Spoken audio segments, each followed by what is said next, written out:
21 वर्षांची विश्वसनीय परंपरा म्हणजेच संदेश चष्माघर. आता 1999 रुपयात 2 चष्मे. सर्व प्रकारचे ब्रँडेड गॉगल्स आणि स्पेक्ट्स उपलब्ध. प्रोग्रेसिव्ह लेन्सेसची संपूर्ण रेंज. नेत्रतज्ञांमार्फत नेत्र तपासणी.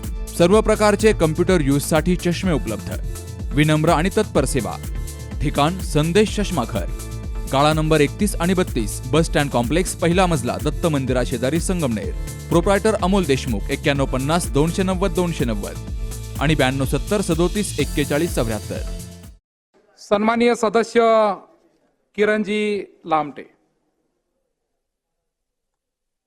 अध्यक्ष महोदय, राज्यपालांच्या अभिभाषणावरती बोलण्यासाठी मी उभा आहे. राज्यपालांनी महाराष्ट्राच्या विकासासाठी जवळजवळ 62 मुद्द्यांवरती भाष्य केलं, जेणेकरून ग्रामीण महाराष्ट्र, शहरी महाराष्ट्र या सगळ्यांमध्ये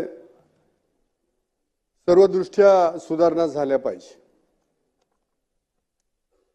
महाराष्ट्र जर अग्रगण्य राष्ट्र तर आहेच, प्रगतशील राष्ट्र आहे, पण प्रगतीच्या दृष्टीनं जिल्हा परिषदाच्या शाळा असतील किंवा नगरपालिकांच्या शाळा असतील, त्या शाळांकडनं विशेष लक्ष दिलं पाहिजे.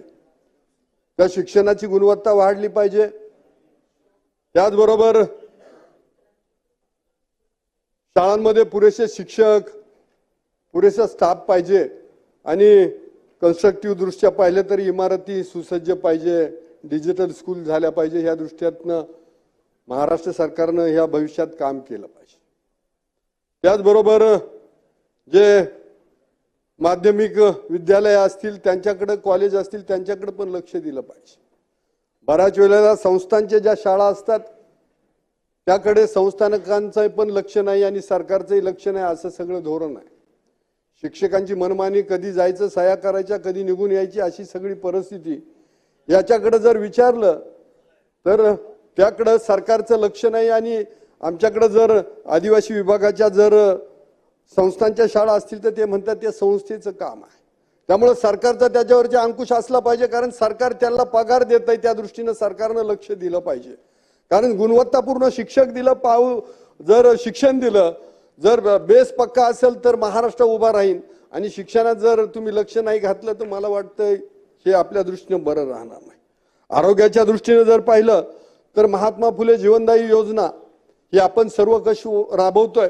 आता मुख्यमंत्री सहाय्यता निधी आपण 5 लाखापर्यंत दिलाय, परंतु त्यासाठी काही ठराविकच हॉस्पिटल त्यामध्ये तुम्ही त्यांना मान्यता दिलेली आहे. मला वाटतं ग्रामीण भागात नुसता तालुका लेवलला नाही तर ग्रामीण भागातही जे चांगले हॉस्पिटल आहे त्यांना मान्यता दिली गेली पाहिजे. कमी कालावधीमध्ये हार्ट अटॅक किंवा सर्पदंश असेल किंवा वेगवेगळ्या आजारावरती लवकरात लवकर रुग्णांना सुविधा भेटली पाहिजे, उपचार भेटला पाहिजे. आज आपण पाहत असेल की सर्पदंश जेव्हा व्हेंटिलेटरवरती पेशंट जातं तेव्हा त्याला उपचारासाठी गव्हर्नमेंटकडनं महात्मा फुले जीवनदायी योजना किंवा बाकी मुख्यमंत्री सहाय्यता निधी भेटतो. मला वाटतं नुसते ASVची इंजेक्शन जरी घेतली मोठ्या प्रमाणामध्ये तरी बिल खूप मोठं होऊन जातं, 60, 70, 80 हजार. आणि मग त्यावेळेला जर पेशंट व्हेंटिलेटरवर काय बळच टाकायचं का, तर ह्या दृष्टीनं पण विचार झाला पाहिजे. आणि मला वाटतं ग्रामीण भागातील सगळी आरोग्य व्यवस्था परिपूर्ण झाली पाहिजे. शहरात तर आपण सगळेजण लक्ष देतोयच. आणि आमच्याकडे तालुक्याच्या दृष्टीने माझ्याकडे बोलायचं तर अकोल्यामध्ये आपण उपजिल्हा रुग्णालय दिलंय. उपजिल्हा रुग्णालयाचं काम सुरू झालंय, पण राजूर सारख्या ठिकाणी ग्रामीण भागामध्ये उपजिल्हा रुग्णालय मंजूर केलं तर त्याला निधी दिला पाहिजे.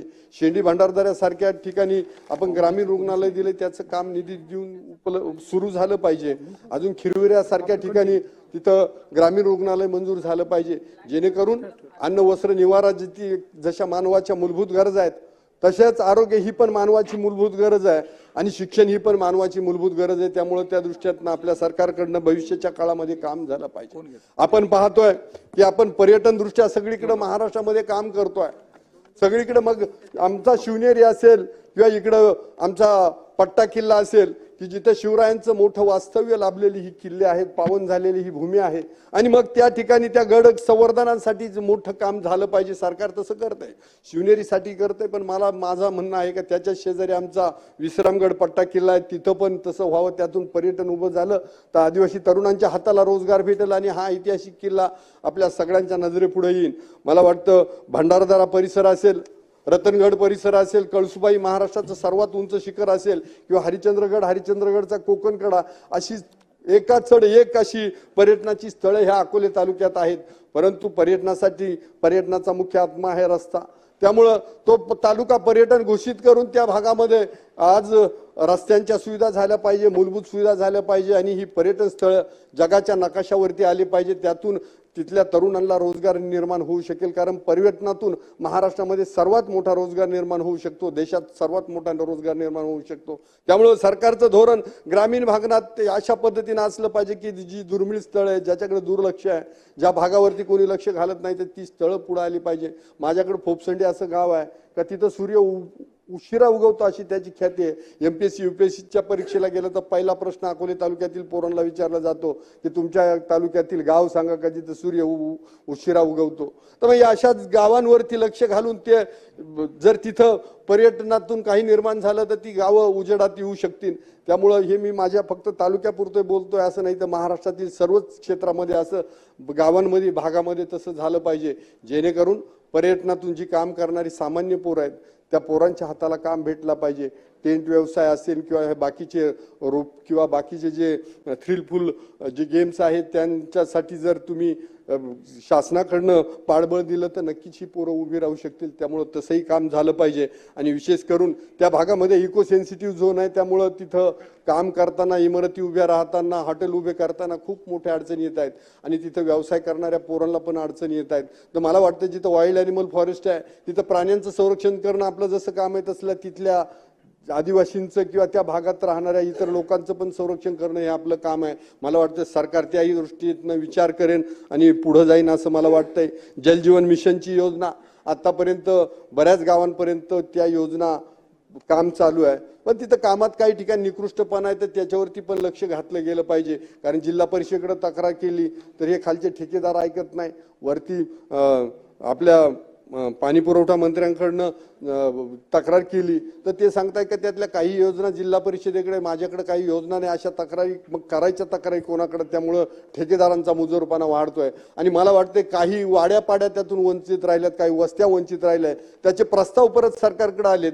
तर त्यामुळं राज्य आणि केंद्राचा हा विषय आहे, पण त्यात लक्ष घालून राज्यातही सरकार आपलंच आहे आणि केंद्रातही सरकार आपलं आहे आणि हे मोठ्या बहुमतातलं सरकार आहे. त्यामुळं मला वाटतं प्रत्येक माणसाला पाणी देणं हे आपलं शेतीचं पाणी पुढची बाब आहे, पण पिण्याचं पाणी प्रत्येकाला भेटणं आणि शुद्ध पाणी भेटणं हे मोदी साहेबांचं स्वप्न आहे. मला वाटतं महाराष्ट्रातल्या आपल्या सगळ्या नेत्यांचं, आमदारांचं पण स्वप्न आहे. त्यामुळं तसा विचार करावा आणि उर्वरित ज्या योजना राहिले त्याला सुधारित प्रशासकीय मान्यता देऊन आपण पुढे गेलं पाहिजे. त्यासाठी सरकारकडनं धोरणं राबवली जातील असं मला खात्री आहे. राहिला उद्योग व्यवसायाच्या बाबतीत तर माझ्या तालुक्यात MIDC मंजूर केली आहे, पण ती आता पूर्णत्वाला जायची आहे. त्याची लवकरात लवकर उभारणी झाली पाहिजे, तरुणांच्या हाताला काम दिलं पाहिजे, ही सगळी धोरणं राबवली पाहिजे. आणि महाराष्ट्रामध्ये आता आपण बहुमतात आहे, त्यामुळे आपण विचारच असा केला पाहिजे का प्रत्येक गावानं, प्रत्येक भागानं, प्रत्येक तालुक्यानं आपल्यावर प्रेम केलं आहे. त्यामुळे सगळ्या महाराष्ट्राचा विकास करणं हे आपलं काम आहे. तिथं मग आपण असा कधीतरी विचार केला पाहिजे का रस्त्यावरती जे बेघर लोक आहेत तर त्यांच्यासाठी कधीतरी घर देण्याचा आपण विचार केला पाहिजे. कारण मला वाटते त्यांची कुठं नोंद आहे की नाही मला माहीत नाही. रस्त्यावर राहतायत, भीक मागतायत आणि स्वतःचा प्रपंच थंडी वाऱ्यात उभा करतायत, एक पाल टाकलेला असतो. तर ह्या लोकांसाठी पण आपण धोरण राबवलं पाहिजे, कारण ते पण ह्या भारताच्या मातीतले आहेत, ह्या महाराष्ट्राच्या मातीतले आहेत. तर त्यांच्यासाठी पण काही धोरण राबवता येते का हे आपण पाहिलं पाहिजे. त्यांना घरं दिली पाहिजे, त्यांच्यासाठी शिक्षणाच्या सुविधा दिल्या पाहिजे.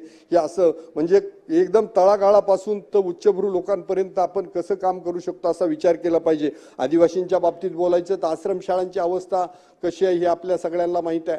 त्या आश्रमशाळांमध्ये मोठमोठी संकुलं आहेत, तर मग तिथं आरोग्य सुविधा दिली गेली पाहिजे, त्यात त्या नर्सेस दिल्या पाहिजे, तिथे डॉक्टर दिले पाहिजे, आश्रमशाळेचा पूर्ण स्टाफ भरला पाहिजे, शिक्षणाची गुणवत्ता वाढली पाहिजे. आज मला एक सांगा की 2 मिनिट घेतो फक्त, की आज आपण डिसेंबर महिना उगवलाय तरी विद्यार्थ्यांचे ऍडमिशन अजूनही झालेलं नाही. आजचं मेरिट आहे आदिवासी वसतिगृहांचं 70ही नाही 75-80% वरचं मेरिट आहे. मग 60-65 वाल्यांनी काय करायचं? त्यांनी शाळा शिकायचीच नाही का? खेड्यावरून कसं यायचं? तर त्या दृष्टीनं पण आपण विचार केला पाहिजे. आणि ज्या वेळेला खाते वाटप होतील तर तुम्ही अध्यक्ष महोदय विशेष लक्ष घालून असं सांगितलं गेलं पाहिजे की आदिवासी नाही सगळ्यांच्या तिथं शिक्षणापासून कोणीच वंचित राहिला नाही पाहिजे. त्यामुळे वसतिगृहांच्या सुविधा निर्माण झाल्या पाहिजे, चांगलं शिक्षण भेटलं पाहिजे, मुलींना शिकवलं पाहिजे, मुली शिक्षणापासून बाजूला नाही झाल्या पाहिजे. आज आपण लाडकी बहीण योजना जी राबवतोय तर आम्हाला या वेळेला असा सामना करायला लागत होता की ज्या आमच्या आजी आहेत वय 65 वर्षापेक्षा मोठ्या महिला भगिनी त्या म्हणायच्या तुम्हाला लाडक्या बहीणच पाहिजे, आम्ही नकोय का? तर अशी योजना आणा की 18 वर्षापासून तर शेवटचा श्वास घेईल तोपर्यंत ह्या सगळ्या लाडक्या बहिणींना ती योजना लागू झाली पाहिजे. असं पण सरकारनं निर्णय घेतला पाहिजे. कारण काय होतं की ज्याला भेटला नाही त्याच्या द्वेष तयार होतो, ज्याला भेटलाय त्याला आनंद वाटतो. तर मला वाटतं ह्या ज्या काही योजना आहेत तर सर्वांनी विचार करा आणि संपूर्ण महाराष्ट्रासाठी राबवा. महाराष्ट्र एक आदर्श राष्ट्र आहे आणि हे राष्ट्र कायम प्रगतशील राहावं यासाठी आम्ही सगळेजण कटिबद्ध आहे. तसं सरकारही कटिबद्ध राहील आणि त्यासाठी विशेष राज्यपालांनी ज्या सूचना दिल्या त्याची सगळी अंमलबजावणी या सरकारकडनं होईल. परत एकदा राज्यपालांच्या भाषणाला या सरकारला पाठिंबा देतो आणि थांबतो. जय हिंद, जय महाराष्ट्र. धन्यवाद. सन्माननीय सदस्य रईस शेख. परंपरा आणि दर्जा या दोहींचा मेळ राखत राजपालने जिंकलाय सर्वांचाच विश्वास. म्हणूनच असंख्य कुटुंबांच्या बस्त्यांची परंपरा आजही राजपालमध्ये अविरत सुरू आहे. सूटिंग, शर्टिंग, साड्या, जेंट्स, लेडीज, चिल्ड्रन्स वेअरचे भरपूर प्रकार. हो, लग्नाच्या बस्त्यासाठी पाहुण्यांनी राखला यांचा मान आणि संपतरावांचं नाव घेते. राजपाल हाय आमच्या नगर जिल्ह्याची शान. राजपाल, नवीन नगर रोड, संगमनेर. विश्वसनीय कापडांची अखंड परंपरा.